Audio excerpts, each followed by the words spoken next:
Good morning students.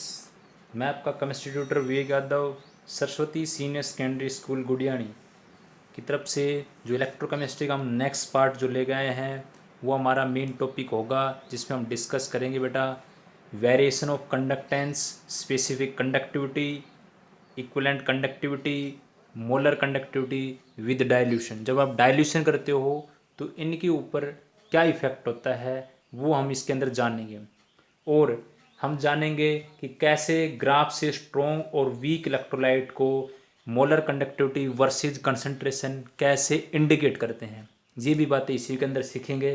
तो सबसे पहले मैं आपका केमिस्ट्री ट्यूटर विवेक यादव, हम स्टार्ट करते हैं। सबसे पहला ये हमारे पास मेन आपका टॉपिक है कि वेरिएशन ऑफ कंडक्टेंस। ये हम सीख चुके थे पीछे भी। कंडक्टेंस जिसको हमने किससे रिप्रेजेंट किया था, कैपिटल जी से, जो क्या होता है जैसे ऐसे होता है ना, capital G is equal to 1/r, जो क्या होता है reciprocal of resistance, reciprocal of resistance. ये हमने सीखा था, ठीक है। और एक हमने सीखा था स्पेसिफिक कंडक्टिविटी, जिसको हमने रिप्रेजेंट किया था किससे, इसका पावर से, जो क्या होता था reciprocal of resistivity, reciprocal of resistivity. ये भी हमने सीखा था, ठीक है। और एक हमने सीखा था इक्विवेलेंट कंडक्टिविटी, जिसके अंदर क्या होता है 1 ग्राम ऑफ इलेक्ट्रोलाइट होते हैं, 1 ग्राम इक्विवेलेंट ऑफ इलेक्ट्रोलाइट, और इसमें क्या था 1 मोल ऑफ इलेक्ट्रोलाइट था, ठीक है। तो ये सभी डेफिनेशन हमने सीख चुके थे। आज हम ये जानना चाह रहे हैं क्या डाइल्यूशन करते हैं तो उससे क्या इफेक्ट होता है। जो ध्यान देना, ये जो तीनों है आपके पास, कंडक्टेंस, इक्विवेलेंट कंडक्टिविटी और मोलर कंडक्टिविटी, ये जो तीनों आपके पास है, conductance, equivalent conductivity, molar conductivity, जब आप डाइल्यूशन करोगे तो डाइल्यूशन के साथ इंक्रीज होते हैं। ये क्या होते हैं, इंक्रीज होते हैं आपके पास। तो सबसे पहले हम ध्यान देंगे कंडक्टेंस, जो आपके पास डाइल्यूशन, जैसे डाइल्यूशन करोगे, मोर डाइल्यूट करोगे सॉल्यूशन को, तो आपकी कंडक्टेंस भी इंक्रीज होगी। तो हमने बता भी रखा है कैसे होती है, as on dilution more ion produce in the solution. जैसे हम ज़्यादा डाइल्यूट करेंगे तो उसके अंदर क्या बनेंगे, आयन ज़्यादा बनेंगे। और आपको पता है जितने ग्रेटर नंबर ऑफ आयन होंगे उतनी ग्रेटर क्या होगी आपकी कंडक्टेंस होगी, उतनी ग्रेटर क्या होगी कंडक्टेंस, इसलिए कंडक्टेंस इंक्रीज हो जाती है इसके अंदर। तो अब हम बात करते हैं इक्विवेलेंट और मोलर कंडक्टिविटी, इन दोनों में भी इंक्रीज होता है। पहले उससे पहले हम जानते हैं स्पेसिफिक कंडक्टिविटी, जिसको हमने कापा से रिप्रेजेंट किया था। एक बार इस पर थोड़ा ध्यान दीजिए। स्पेसिफिक कंडक्टिविटी में क्या लिखा है, डिक्रीज विद इंक्रीज डाइल्यूशन। ये नीचे का एरो का मतलब डिक्रीज होता है और इस एरो का मतलब होता है इंक्रीज। जब हम डिक्रीज करते हैं, क्या करते हैं, ये आपकी स्पेसिफिक कंडक्टिविटी डिक्रीज होती है कब, जब डाइल्यूशन आप इंक्रीज करते हो। तो ऐसा एक्चुअली क्या होता है, क्योंकि जो आयन प्रेजेंट होते हैं पर centimetre cube of the solution become less and less on dilution. मतलब क्या होता है, मान लो आपके पास ये कोई कंटेनर है आपके पास, ठीक है। पहले वो जो आपके पास आयन थे, मान लो आपके पास 5 आयन है, वो कितने के अंदर है, 100 ml के अंदर है। 5 जो आयन है किसके अंदर है, 100 ml के अंदर है बेटा। फिर मैंने क्या कर दिया, इसको डाइल्यूट कर दिया, मतलब कंटेनर तो आपका यही है, और डाइल्यूट का मतलब इसको मैंने बना दिया 200 ml। कितना बना दिया, ये मैंने बना दिया इसको 200 ml। कितना बना दिया 200 ml। अब क्या होगा, इसका मतलब मैंने वॉल्यूम को जो मेरे पास था वो मैंने जो डाइल्यूशन करने के बाद क्या कर दिया, इंक्रीज कर दिया। बट आयन क्या होगा इसके कंपेरिजन, अब भी 5 है, पहले 100 में भी 5 थे, अब 200 में भी 5 है, या मैं 1000 कर दूँ तो उसमें भी 5 हो आपके पास। तो जो आयन प्रेजेंट है पर सेंटीमीटर क्यूब सॉल्यूशन के अंदर, वो क्या हो जाएंगे, लेस होने डाइल्यूशन होगा। जब ये लेस हो जाएंगे, इसकी वजह से क्या हो जाएगी, स्पेसिफिक कंडक्टिविटी क्या हो जाती है आपके, डिक्रीज हो जाती है।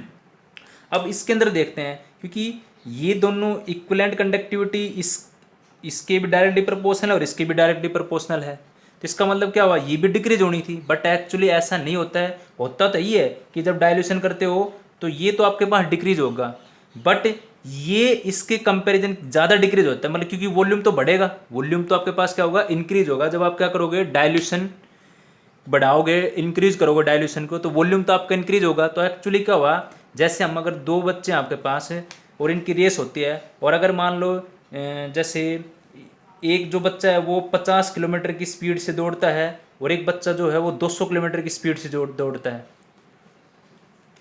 मतलब 50 kilometre per hour, 50 kilometre per hour, एक आपके पास है 200 किलोमीटर पर आवर, तो इसका मतलब 50 और इसका मतलब कंपैरिजन क्या होगा, 4 गुना होगा ना। तो हमने क्या सोचा कि ये चीज़ ज़्यादा डिक्रीज है और ये कंपैरिजन क्या है, ज़्यादा इंक्रीज है।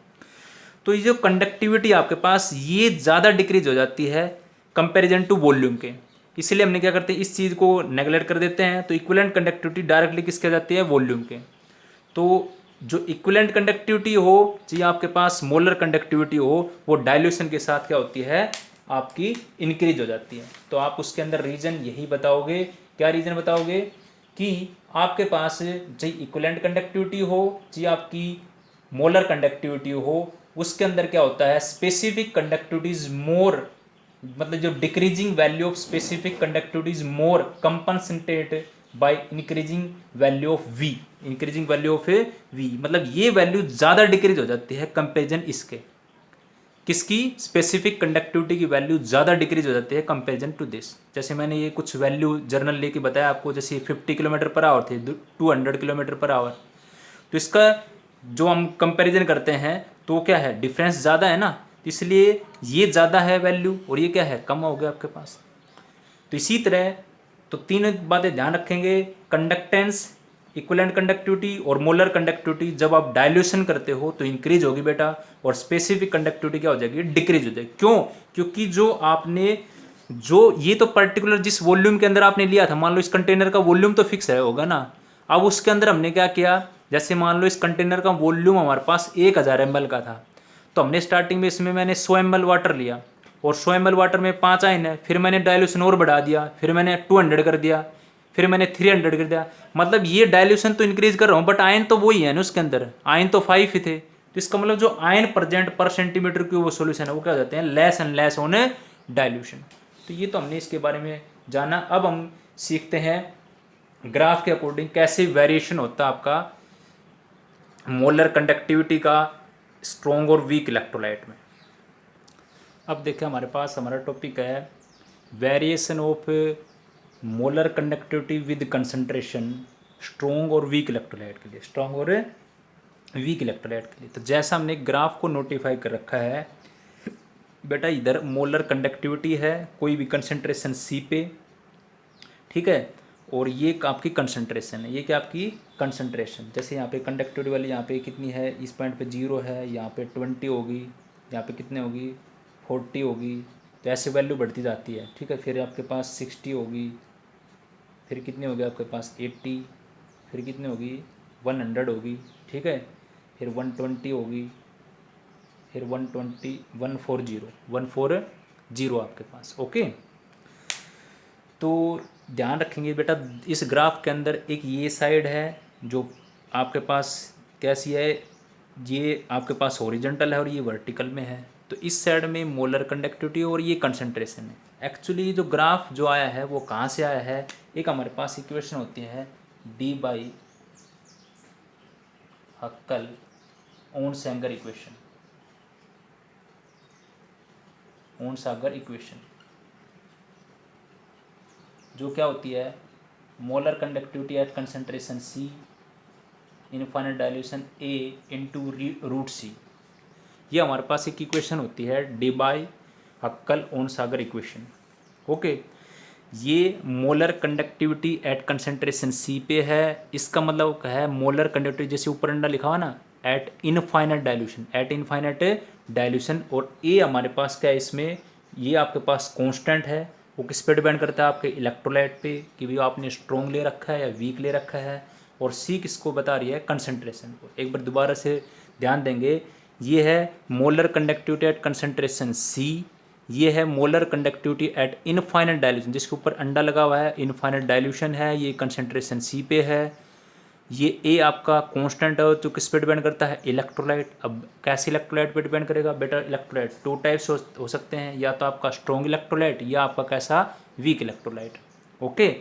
ए आपका कांस्टेंट था, सी आपका कंसंट्रेशन है। तो इसी तरह हमने जो वाई एक्सिस है उसके अलोंग ले लिया आपकी मोलर कंडक्टिविटी, और एक्स एक्सिस है उसके कोरस्पॉन्डिंग लिया आपका कंसंट्रेशन, ओके। अब देखो ये जो पूरा वेरिएशन जो दिखा रहा है मोलर कंडक्टिविटी वर्सेस कंसंट्रेशन, इसके अंदर सीधा सा मतलब ये है कि जो स्ट्रॉन्ग इलेक्ट्रोलाइट है ना उसकी लाइन तो लीनियर आती है, और ये स्टेपली कर्व जैसी, स्टेपली कर्व का मतलब जैसे आपके पास जैसे स्टेयर होती है ना, जब आप ऊपर छत के ऊपर आते हो तो स्टेयर में पहली पैड़ी आती है, फिर सेकंड थर्ड फोर्थ ऐसे ऐसे करके आते हो आप, तो ये तो स्टेपली कर्व के रूप में है, और ये ऐसी लीनियर लाइन के रूप में। अब और भी बताएंगे हम ये लाइन क्यों डॉटेड नीचे आई है, और ये लाइन मैंने डॉटेड करके उसको कंप्लीट ऊपर टॉप तक यहाँ पे मैच नहीं किया, और जिसको मैच कर रखा है ये एरो करके बता रखा है, ये है molar conductivity at infinite dilution. Okay, और ये जो वीक इलेक्ट्रोलाइट की वो टच नहीं करती यहाँ पे, वो यहाँ पे बीच के अंदर रुक जाती है, रुक गई है क्यों रुकी है वो सब बातें हम अभी पढ़ेंगे। तो सबसे पहले हम जानते हैं कि conductance behaviour of strong electrolyte. जैसे मैंने एग्जांपल लिया स्ट्रॉन्ग इलेक्ट्रोलाइट का है KCl, जिसको बोलते हैं पोटाशियम क्लोराइड। तो इसमें हम स्ट्रॉन्ग इलेक्ट्रोलाइट लेंगे जो कंप्लीटली डिसोशिएट होता हो। कंप्लीटली डिसोशिएट मतलब जब इसका डाइल्यूशन करोगे आप तो कैसे टूटेगा, K पॉजिटिव और Cl नेगेटिव के अंदर, K पॉजिटिव और Cl नेगेटिव के अंदर बेटा। तो क्या होता है जब डाइल्यूशन करोगे तो ये है कि भाई आप चाहिए इसको 1000 ml में ले लो, चाहे इसको 100 ml में ले लो, आयन तो ये 2 ही रहेंगे। आयन तो क्या रहेंगे, एक K पॉजिटिव और एक Cl नेगेटिव रहेंगे, आयन तो ये 2 रहेंगे ना। तो मैंने बताया कि स्ट्रॉन्ग इलेक्ट्रोलाइट में बात ध्यान रखें, बस यही बात मेन है इसकी कि number of ion remains constant but mobility increase. Mobility क्या हो जाती है, इंक्रीज। आयन तो 2 ही रहेंगे, मतलब अगर 2 आयन 100 ml में, पहले आपके पास क्या है इसी के अंदर कि आपके जैसे 2 आयन है, 2 आयन किस में घूम रहे हैं, 100 ml सॉल्यूशन के अंदर घूम रहे हैं। फिर मान लो आपके पास क्या 2 आयन किस में घूमे, 500 ml के अंदर घूमे, तो इसका मतलब ये 2 आयन 500 ml में घूमेंगे तो इनकी मोबिलिटी तो इंक्रीज होगी ना, घूमने की टेंडेंसी ज़्यादा हो जाएगी। यहाँ पे क्या 100 ml में घूम रहे थे, यहाँ पे 500 में घूम रहे हैं, या हम 1000 ले लें तो उसमें और भी ज़्यादा मोबिलिटी इंक्रीज होगी इसकी। तो इसका मतलब आयन तो 2 ही रहेंगे बट उनकी मोबिलिटी क्या हो जाएगी, मोबिलिटी आपकी क्या हो जाएगी, इंक्रीज हो जाएगी। कब, जब आप डाइल्यूशन करोगे। क्यों इंक्रीज, क्यों ही, क्योंकि ड्यू टू डिक्रीज, इसका मतलब है डिक्रीज इंटर आयनिक अट्रैक्शन, क्योंकि पहले जब ये जुड़े हुए थे इसके अंदर ग्रेटर इंटर आयनिक अट्रैक्शन था, और जैसे आपने डाइल्यूशन किया तो इनका जो अट्रैक्शन है वो डिक्रीज हो गया। अट्रैक्शन डिक्रीज का मतलब ये एक दूसरे से टूट गया, अलग अलग हो गए, K पॉजिटिव अलग और Cl नेगेटिव अलग हो गया। तो इनकी जो इंटर आयनिक अट्रैक्शन थी वो क्या होगी, डिक्रीज होगी डाइल्यूशन से। तो ये बात ध्यान रखेंगे स्ट्रॉन्ग इलेक्ट्रोलाइट में, ठीक है। तो इसलिए अब देखो, अब इस ग्राफ के अंदर आइए, हाँ आइए बिल्कुल, देखो बेटा इधर चलेंगे तो कंसंट्रेशन इंक्रीज होगी आपके पास, ठीक है, और ऊपर चलेंगे तो मोलर कंडक्टिविटी इंक्रीज होगी। तो अब देखो इस ग्राफ के अंदर इधर चलेंगे कंसंट्रेशन इंक्रीज, और ध्यान रखना जब भी हम कंसंट्रेशन इंक्रीज करते हैं, हाई कंसंट्रेशन करते हैं, तो आपकी क्या होती है, जो मोलर कंडक्टिविटी है वो क्या होती है, डिक्रीज होती है। इसलिए डिक्रीज हुई है, तो इसलिए ग्राफ को मैंने थोड़ा नीचे की तरफ कर दिया, ये मतलब इसमें थोड़ा लिटिल वेरिएशन आ गया। बट अगर मैं क्या करता हूँ, बट कंसंट्रेशन को डिक्रीज करता हूँ, कंसंट्रेशन डिक्रीज कब होगी, जब मैं डाइल्यूशन करूँगा। डाइल्यूशन हाई होगा तभी तो कंसंट्रेशन डिक्रीज होगी। तो कंसंट्रेशन जब डिक्रीज होती है कब, जब हाई डाइल्यूशन करते हैं हम। तो ये ग्राफ है ना वो बिल्कुल ऐसी लीनियर चलता है, सीधी ही लाइन आती है बिल्कुल, और वो अप्रोच कर जाता है कि मतलब बिल्कुल टच कर जाएगा। उस टच का मतलब क्या होगा, ये अप्रोच कर गया molar conductivity infinite dilution, molar conductivity infinite dilution. तो ये तो हमने सीखा स्ट्रॉन्ग इलेक्ट्रोलाइट में। अब देखो वीक में, देखो तो वीक के अंदर सबसे पहले ये बातें ध्यान देंगे, इधर वाली जो आपके पास लिखी हुई है इन बातों पे थोड़ा फोकस करें। देखें क्या लिखा हुआ है कि वीक के अंदर क्या होगा। अब वीक का मतलब क्या होगा जी, एसिटिक एसिड एग्जाम्पल हो गया, और ये ब्रेक होगा तो कैसे होगा, पार्सली, और पार्सली टूटता है तो उसमें ऐसे आएगा CH3CO negative plus H positive, plus में H पॉजिटिव। तो मतलब ये दोनों बोथ साइड चल रहा है, फॉरवर्ड में भी और बैकवर्ड में भी। ओके, तो क्या होता है इसमें number of ion as well as mobility increase, दोनों इंक्रीज होंगे जब डाइल्यूशन आप करोगे। तो नंबर ऑफ आयन भी, क्यों, क्योंकि एक बार ये इधर स्प्लिट हो रहा है, फिर ये बन रहा है, फिर स्प्लिट, फिर बन रहा है, मतलब ऐसा सिस्टम हो रहा है ना। तो नंबर ऑफ आयन और एज वेल एज मोबिलिटी दोनों क्या हो रही है, इंक्रीज विद डाइल्यूशन। बट अगर मैं एट वेरी लार्ज डाइल्यूशन, ज़्यादा डाइल्यूशन कर देता हूँ तो क्या होगा, concentration of ion per unit volume is so low. जैसे भाई मैंने अगर मान लो पहले तो मान लो 100 ml था, और मान लो मैं इसको कर दूँ 10,000, कितना कर दूँ 10,000, तो वॉल्यूम तो मैंने 10,000 कर दिया, ठीक है, मतलब इसका 10 गुना कर दिया मैंने, कितना कर दिया 10 टाइम, 100 टाइम ही कर दिया, क्योंकि 2 0 थी 2 0 और आ गई, मतलब 100 गुना बढ़ा दिया मैंने इसको, 100 टाइम बढ़ा दिया। तो इसका मतलब मैंने डाइल्यूशन इतनी ज़्यादा कर दी कि कंसंट्रेशन ऑफ आयन, मतलब पहले अगर ये मान लो 6 आयन इसमें थे 100 के अंदर, अब वो 6 आयन किस में है कि 6 आयन आपके पास किस में है, आपके 10,000 में। तो इसका मतलब उनकी जो मूवमेंट है, उनकी जो क्या है मूवमेंट है, आयन की मूवमेंट वो क्या है वेरी लो है। तो वहाँ पे कंडक्टिविटी 0 के बराबर हो जाती है। कंडक्टिविटी क्या हो जाती है 0, मतलब कंडक्टेंस जो उनकी वो 0 हो जाती है, ना के बराबर होती है। कब, जब concentration of ion per unit volume is low. कब, जब वेरी लार्ज डायल्यूशन करते हैं, वेरी लार्ज। इसीलिए अब देखो इस ग्राफ के अंदर आते हैं हम, वीक इलेक्ट्रोलाइट का जो ग्राफ आपका, उसमें थोड़ा गौर कीजिए, इधर देखें। इसलिए ये स्टेपली कर्व में आता है। किस में आता है, क्योंकि देखो बेटा इस साइड में आएंगे, इस साइड के अंदर आएंगे तो आपके पास देखो ये बिल्कुल मैं बोल रहा हूँ लार्ज हाई डाइल्यूशन कर दिया आपने, बहुत ही ज़्यादा डाइल्यूशन। इसीलिए तो ये लाइन जो है बिल्कुल इसकी लीनियर चल रही है इधर, क्योंकि ये पॉइंट तो बिल्कुल 0 आ गया आपके पास। क्या आ गया आपके पास है 0, तो यहाँ पे बिल्कुल इसके नज़दीक आ गया आपके पास, ठीक है।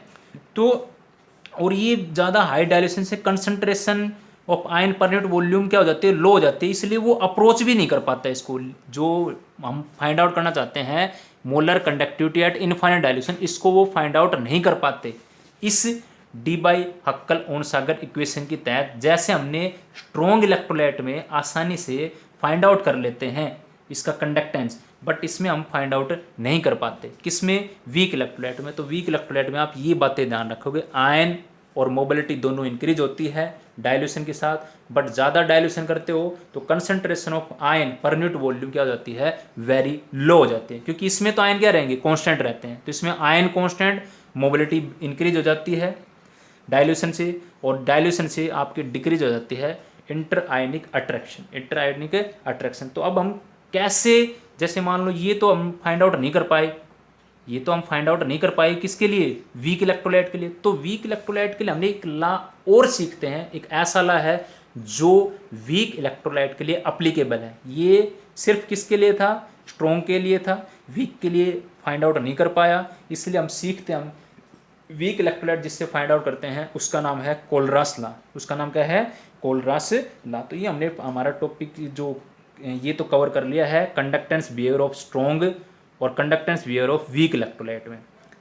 इस पे ये क्वेश्चन आता है, कभी और एग्जाम में भी पूछा जाता है ये, ठीक है। तो बस ये बातें ध्यान रखनी है आपको। ये ग्राफ तो वीक इलेक्ट्रोलाइट का हमेशा एक स्टेपली कर्व के रूप में आएगा, और ये लीनियर आएगा, मतलब इसमें थोड़ा सा लीनियर स्ट्रेट लाइन सी आती है, थोड़ा सा डाइल्यूशन आता है, मतलब। और डाइल्यूशन अगर हम थोड़ा डाइल्यूशन करते हैं, इसके अंदर डिक्रीज करते हैं डाइल्यूशन, तो ये बिल्कुल अप्रोच कर जाता है लिमिटिंग मोलर कंडक्टिविटी, बिल्कुल टच कर जाता है इसको, ठीक है।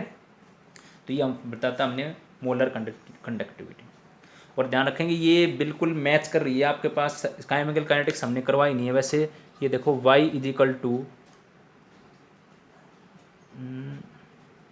ये c प्लस में mx, y is equal to mx plus C होता है, ये mx प्लस सी होता है बेटा। x एक्सिस का लॉन्ग कौन है, रूट सी होगा आपका, और y एक्सिस का लॉन्ग कौन होगा, ये हो गया, और c कौन होगा आपका इंटरसेप्ट, और m क्या हो गया आपकी स्लोप होगी, m क्या हो गया आपकी स्लोप। इसलिए इसमें लाइन क्या है, ऐसे नीचे की तरफ है आपके पास, ठीक है। तो ये तो हो गया आपका स्ट्रॉन्ग और वीक का। अब हम सीखते हैं कोलरास ला। तो अब देखिए हमने कोलरास ला जो आपके पास है, वैसे अगर देखा जाए तो कोलरास ला है ना बेटा, ये दोनों के लिए एप्लीकेबल हो सकता है, स्ट्रॉन्ग के लिए भी और वीक के लिए भी। ये दोनों को बता सकता है, स्ट्रॉन्ग को भी और वीक इलेक्ट्रोलाइट। मतलब ये ऐसे डिपेंड नहीं करता कि इलेक्ट्रोलाइट का क्या नेचर है, ठीक है। ये स्ट्रॉन्ग और वीक दोनों के लिए कर सकते हैं, ठीक है। अब क्योंकि उसमें हम वीक इलेक्ट्रोलाइट को इनफाइनाइट डाइल्यूशन पे मेजरमेंट नहीं कर पा रहे थे उस पीछे वाले जो ग्राफ के अंदर, बट कोलरास ला है इसके अंदर हम वीक को भी और स्ट्रॉन्ग को दोनों को फाइंड आउट कर सकते हैं, उसकी मोलर कंडक्टिविटी इनफाइनाइट डाइल्यूशन के ऊपर। अब सबसे पहले तो इसमें मेन फोकस आप करोगे, ये जो एक लाइन है ये समझ लो इस पूरी डेफिनेशन को बता रही है आपके बारे कि इसका मतलब है limiting molar conductivity at infinite dilution.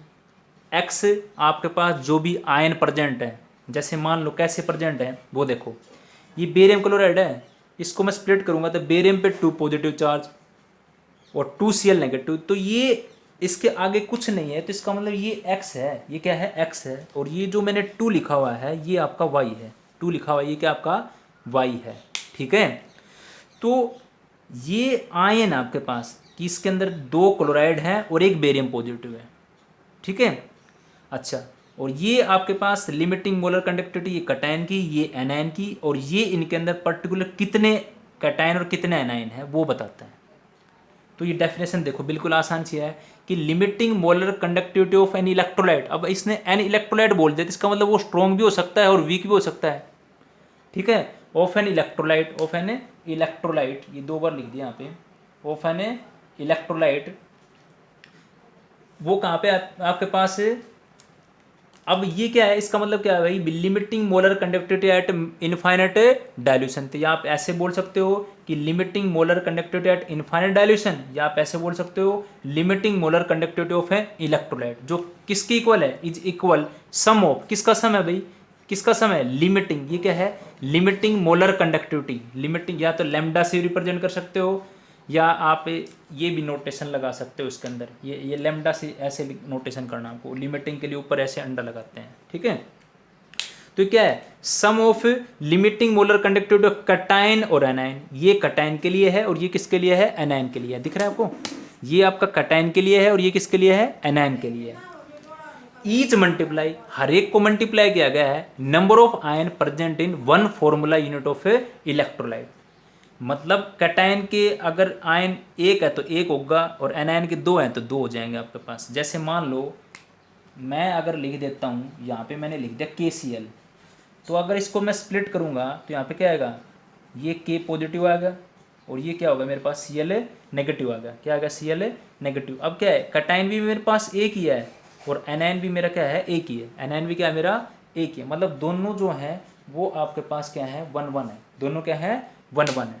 किस, इस फॉर्मूला ऑफ इलेक्ट्रोलाइट के अंदर, इस फॉर्मूला यूनिट ऑफ इलेक्ट्रोलाइट के अंदर एक कटायन और एक एनायन है। इसमें क्या है, एक कटायन है और 2 एनायन है, 2 क्या आपके पास इसमें एनायन आपके पास, ठीक है। तो वही डेफिनेशन थी कि limiting molar conductivity at infinite dilution is equal to, किसकी इक्वल है, सम ऑफ, किसका सम, आयनिक कंडक्टिविटी। आयनिक क्यों बोला, क्योंकि इसमें कटायन भी है और क्या है, anion. Ionic conductivity of cation और एनायन ईच, जिसको हमने मल्टीप्लाई किया गया है number of ion present in 1 formula unit of electrolyte, कि उसके अंदर कितने आयन है, मान लो टोटल, मान लो इसके अंदर एक कटायन है तो कटायन के नाम का लिख दिया, एनायन 2 है तो एनायन 2 लिख दिया आपके पास, ठीक है। तो ये तो होगी हमारे पास इसकी डेफिनेशन, ठीक है। अगर ये जो डेफिनेशन है ये सिर्फ मैंने दी है मोलर कंडक्टिविटी के अकॉर्डिंग, किसके अकॉर्डिंग दिया, मोलर कंडक्टिविटी के अकॉर्डिंग। अगर आपसे ये डेफिनेशन कोलरास लॉ की डेफिनेशन कोई अगर आपसे इक्विवेलेंट कंडक्टिविटी की रेस्पेक्ट में पूछे तो आप सिर्फ डेफिनेशन उसकी ये होती है, limiting molar conductivity of cation और एनायन।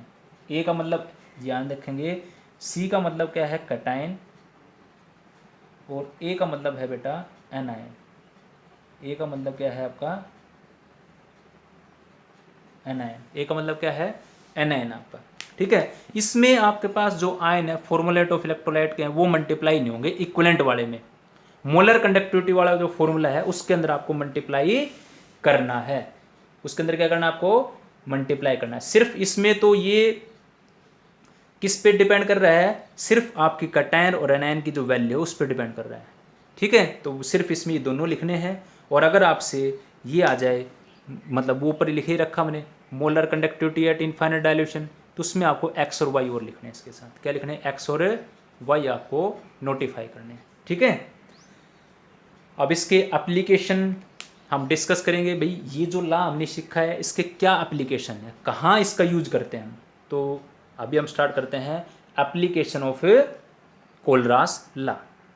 तो देखिए अब हमारे पास है एप्लीकेशन ऑफ कोलरास लॉ। जो हमने कोलरास लॉ बेटा सीखा है उसको कहाँ यूज करते हैं। सबसे पहला यूज है calculation limiting molar conductivity of weak electrolyte. और देखो इसको ऐसे बोल सकते हैं, इसको हमने बोला limiting molar conductivity at infinite dilution. Infinite dilution का मतलब जहाँ पे आपके पास क्या हो जाती है, जहाँ पे डिसोसिएशन पूरा ऑलमोस्ट कंप्लीट हो जाता है और जहाँ पे कंसंट्रेशन बिल्कुल जीरो हो जाती है। कंसंट्रेशन क्या हो जाती है, जीरो कंसंट्रेशन हो जाती है यहाँ पे। इनफाइनाइट डायल्यूशन का मतलब कंसंट्रेशन बिल्कुल जीरो होगी। तभी तो देखो मैंने जो ग्राफ था आपके पास तो उसके अंदर बिल्कुल उसको टच कर रखा था। तो ये है इनफाइनाइट डायल्यूशन जहाँ पे कंसंट्रेशन बिल्कुल क्या हो जाए, जीरो हो जाए आपकी। ओके, तो इसलिए वीक इलेक्ट्रोलाइट की वैल्यू फाइंड आउट कर सकते हैं। दूसरा, इससे हम कैलकुलेट कर सकते हैं डिग्री ऑफ डिसोसिएशन। अल्फा जो है वो डिग्री ऑफ डिसोसिएशन है। ये फॉर्मूला काफ़ी बार यूज होता है न्यूमेरिकल के अंदर।